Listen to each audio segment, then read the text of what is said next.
Hello, everyone. This is Zami Eccles-Irwin from FilmFestivalCircuit.com and the Assistant Director of the Oregon Screams Horror Film Festival. Right now, we are gearing up for our Fall 2023 screening, which is going to be on October 7th at the Sunshine Mill Winery and Drive-In Theater. And today, we're talking with one of our participating filmmakers. Chris Bolton is the writer and director behind Evil Effing Clowns. Chris, thank you so much for meeting with me today. Oh, my pleasure. Thanks for having me. So besides having just a great title, this movie is so much fun. It's got heart. It's got scares. What inspired this film? I was sitting around talking with a friend of mine who had been Ronald McDonald, like the local Ronald McDonald for parades and events for Oh, a lot of awesome. years. And he was laid off by McDonald's. Okay. And it turned out that McDonald's was low key benching Ronald because clowns were now scary to kids and they weren't cute and fun. So they were taking this legendary mascot that they've had for decades and putting it up on the shelf. And around that same time, there were all these internet stories about evil clowns terrorizing people. And I thought, wouldn't it be interesting if all your clown training made you capable of fighting these evil clowns? Like you're the only thing that could save innocent people. And we were both sort of like, I haven't seen that movie yet. And something went click. Perfect. And it was great because I got to cast my friend, Leif Norby, as Quinn. So he actually gets to sort of play out his fantasy of being a superhero clown. I love that. I mean, that's cool. And it's kind of these two different depictions of clowns fighting each other in the cultural consonance. What's it like? So it's not directly, but you're kind of loosely pulling from some real life elements, someone that you know who has a oddly similar situation. What's it like writing from a little bit more, personal or real inspiration? Um, it's kind of great because if you're just making it all up, you don't really have anyone to consult but yourself. And in this case, I could check in with Leif periodically and be like, is this sort of what it felt like? And we used to, we'd kind of riff about what it was like the day that he was laid off and sort of act it out like the scene from a cop movie where the captain Okay. takes the gun and the shield and he's like, I'm going to, all right, hand over the wig and the Yeah. nose and I'll take this scarf. And, we were just riffing on that for fun. And it ended up being a scene in the movie. I love that. So it sounds like you guys have kind of a good collaborative thing going. Um, well, what's it like? So you're the writer, you're the director. Leif is obviously the inspiration and an actor. What was that kind of collaborative process like when it comes to being on set and actually shooting? Well, it was great. I've known Leif for a lot of years. He was in a web series that I shot called Wage Slaves, and we've developed a really good shorthand over the years. And that kind of helps because he's seen my work. He's seen that I'm not going to make him look bad. If you see the movie, I'm sort of asking him to do a lot of really ridiculous things, and I think he pulls it off with a lot of dignity. But it might not have ended up that way, and so that he really puts a lot of trust in me, and I think we developed a really strong rapport over the years where I'm able to reward that trust. Okay, very cool.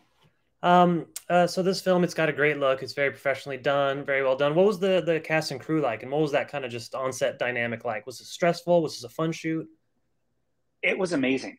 Everything I've shot before this was very DIY. The short films, the web series. I never had more than 5 people on a crew at a given Okay. moment, and this had department heads and people who knew what they were doing and were amazing at it, and they had all worked together, so they had a great working relationship with each other. So it was just a very smoothly running machine. It was a short that I was told couldn't be filmed in less than 6 days, and we shot it in 4.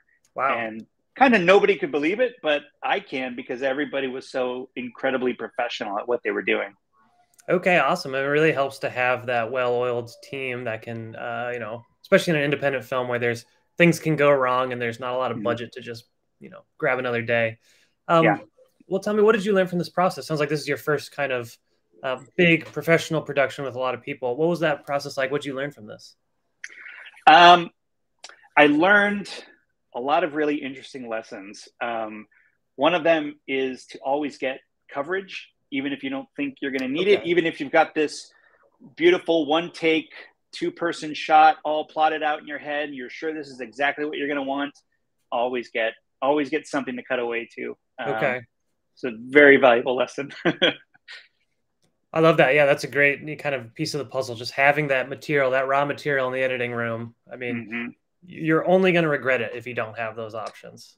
Absolutely. On set, you might think you're P.T. Anderson, but when you're in the editing suite, you're going to discover you're probably not. All right. And boy, I wish I had more options here. Well, tell me, what are you working on next? Do you have any more shorts in the works? I don't have any shorts right now. I'm working on 2 or 3 feature scripts, and they're Okay. kind of in a race for whichever one will be my first film. And I've been doing a lot of prose writing. So I just sent out a short story to an anthology, and I've got a novella that's going out to a publisher in a couple of weeks. Okay, very cool. Well, can you talk a little bit about these film ideas? Are they still just kind of in the beginning stages? They're still pretty embryonic. Okay. There's a lot of pieces lying around all over the floor. One of them is a feature version of Evil Effing Clowns. Okay. Um, it takes us into the clown world, and the more that I write on it, the more expensive it gets. So Okay. I'm not sure it's going to work as a low budget first feature. Oh, cool. And do you mostly work in the horror comedy mode? I do. I love horror comedy. I Over the years, I came to realize that all my favorite horror movies were like Evil Dead 2, Shaun of the Dead, Cabin in the Woods, even The Frighteners, which a lot of people have problems with, but I think it's a really interesting, fascinating blend of humor and horror. And but it's a difficult genre. It's really tricky to get right, and I find it's a fun challenge to try to get that perfect balance. I'm not sure I've ever found it, but I'm still looking for it. Okay, very cool. And I'm kind of curious, as this is a horror film festival, Oregon Screams Horror Film Festival. I always want to ask people this. I mean, it's obvious if it's a comedy, it's like, we all love comedy, we love to laugh. What do you think is so important about horror as a genre? What does it mean to you? Um, that's an interesting question.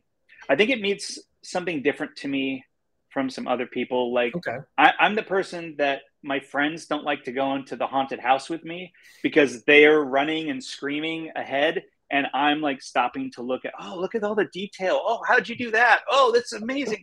Like I don't scare very easily, but I love the style of horror, and Okay. and I love I heard Guillermo del Toro say recently that he loves the aesthetics of horror. He's not as interested in the mechanics, and I thought that was really perfect. The aesthetics are so visually absorbing and pull me in, and the running and the screaming isn't as appealing to me. Hmm. So I think there's an interesting balance for me when looking at horror because I don't scare very easily, but I want to be pulled in by the aesthetics of it.